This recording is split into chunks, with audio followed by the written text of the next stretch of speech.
안녕하십니까. 오늘 저널 미팅에 발표를 맡게 된 여동준입니다. 이번에 소개할 논문은 ASD가 있는 청소년이 비주얼 어텐션에 집중할 때 얼굴 인식에 대한 N170 ERP의 신경 반응에 관한 논문입니다. 이 논문의 저널은 Autism Research로 임팩트 팩터는 4.633입니다. 아래의 두 분야에서 모두 Q1에 해당되는 저널입니다. 본 논문에서 말하는 ASD는 자폐 스펙트럼 장애로 가장 흔한 신경 발달 질환 중 하나이고 사회적 의사소통 장애, 제한된 행동과 관심, 감각 정보에 대한 비정형적 반응을 보입니다. 또한 다양한 행동 증상에서 나타나 ASD의 균일한 증상을 식별하기 어렵습니다. 그중 적절한 사회적 의사소통을 위해 사회적으로 관련된 정보는 모두 시각적 장면에서 구별되어야 하며 사람의 얼굴은 공통 핵심 정보 소스를 나타냅니다.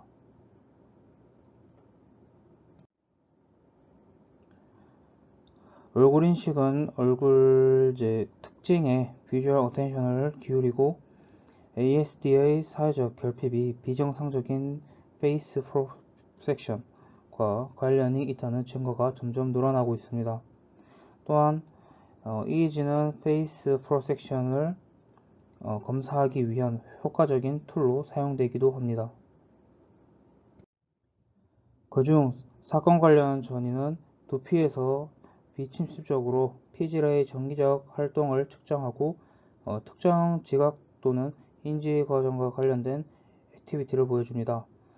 그러한 ERP 중 하나인 N170은 얼굴 인식 ERP 구성 요소이고 페이스 프로젝션에 관해 비주얼 어텐션의 자극 후 약 170ms 후에 두피의 오른쪽 후두부 영역에 대한 음의 피크를 나타냅니다. 그래서 본 논문은 ASD가 있는 어린이 혹은 ASD가 없는 어린이 혹은 청소년에 비해 N170이 늦게 나타난다는 가설을 세웠습니다. 실험은 9분 동안 진행되었고 263개의 트라이얼들이 무작위 순서로 포함되었습니다. 그중 얼굴 그림은 210개로 이 중에 타겟은 10개였고 집 그림은 53개로 타겟은 5개입니다. 트라이얼의 구성은 그림과 같습니다. 처음에 그 500에서 1000ms 사이에 얼굴 혹은 집 그림과 십자 모양의 그림의 자극을 500ms 동안 보여주고 난 뒤 700ms 동안 빈 화면을 보여줍니다. 십자 모양의 역할은 그림처럼 십자 모양의 역할은 얼굴 혹은 집 그림에서 보아야 할 위치를 알려주는 지표이며 무작위로 얼굴 같은 경우 무작위로 눈, 코, 입에 나타납니다.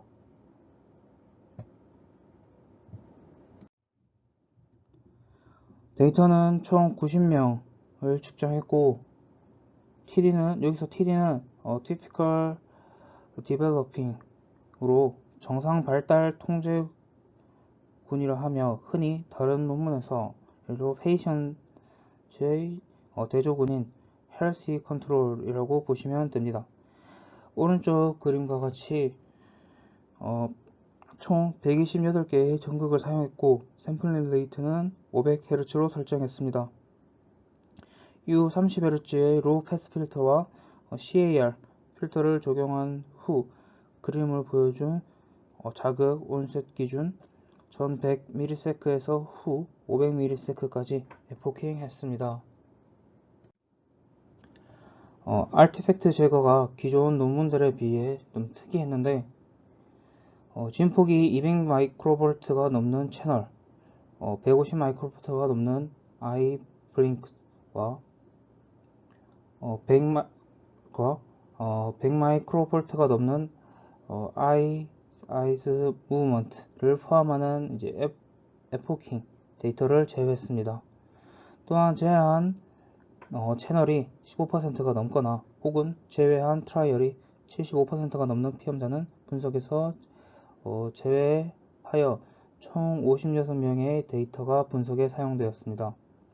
이후 살아남은 데이터는 채널, 트라이얼, 피험자 순으로 데이터를 평균하여 ASD와 TDA, 앰플리튜드와 레이턴시를 확인했습니다. 이때 사용한 채널은 그림에서처럼 빨간색 이 6개의 채널을 각각 자방구와 우방구로 각각 6개의 채널을 나누어 분석했습니다. 아래의 이제 그림처럼 아래의 그림은 TD와 ASD의 평균한 ERP 웨이브폼으로 우방구의 6개의 채널을 평균했고 눈, 코, 입 위치의 3개의 고정자에서의 반응으로 유도된 ERP를 보여줍니다. 보신 대로 초록색이 입, 빨간색이 코, 파란색이 눈을 나타냅니다.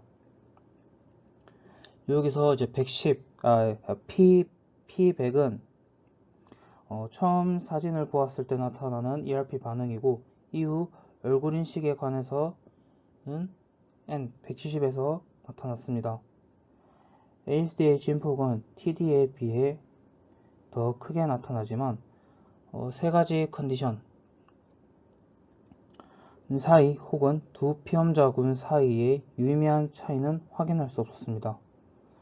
하지만 ASD의 N170 레이턴시는 TD에 비해 늦게 나타났고 아래의 그림처럼 두 피험자군 사이에 눈에서 유의미한 차이는 보이는 것으로 ASD는 TD에 비해 얼굴 인식 중 눈의 비주얼 어텐션을 할 때 인식이 늦어진다는 것을 볼 수 있습니다. 또한 TD의 세 컨디션의 레이텐시는 사이는 유의미한 차이를 보이고 ASD는 유의미한 차이를 보이지 않고 그림에는 나타나진 않았지만 ASD의 세 컨디션의 레이턴시가 개인에서 비슷하게 나타나는 것으로 ASD는 얼굴의 각 부위를 인식하는 데 어려움을 겪는다고 본 논문에서 언급하고 있습니다. ASD의 레이턴시 값이 TD의 레이턴시 값보다 커 ASD가 있는 어린이와 청소년이 ASD가 없는 어린이와 청소년에 비해 얼굴 인식에 다소 시간이 걸린다는 것과 이런 N170 레이턴시가 ASD를 구분하는 바이오마커로서 사용될 가능성이 될 수 있다는 증거가 된다는 것이 이 논문의 결론입니다. 하지만 이 논문은 주요 생물학적 변수로 얼굴인식 사진의 성별 차이에 대한 고려를 하지 않아 이것이 이 논문의 리미테이션이라고 언급하고 있습니다. 이 논문의 얼굴인식에 대한 N170 레이턴시가 꼭 정신질환뿐만이 아니라 범죄와 관련하여 용의자의 범죄 여부를 판단하는 데도 도움이 될 것이라고 생각이 듭니다. 용의자와 관련된 피험자의 사진과 관련되지 않은 얼굴 사진을 통해 거꾸로 N170 레이턴시가 용의자와 관련된 피험자의 사진을 보았을 때 더 일찍 나타날 것이라고 생각이 들기 때문입니다. 이것으로 제 발표를 마치겠습니다.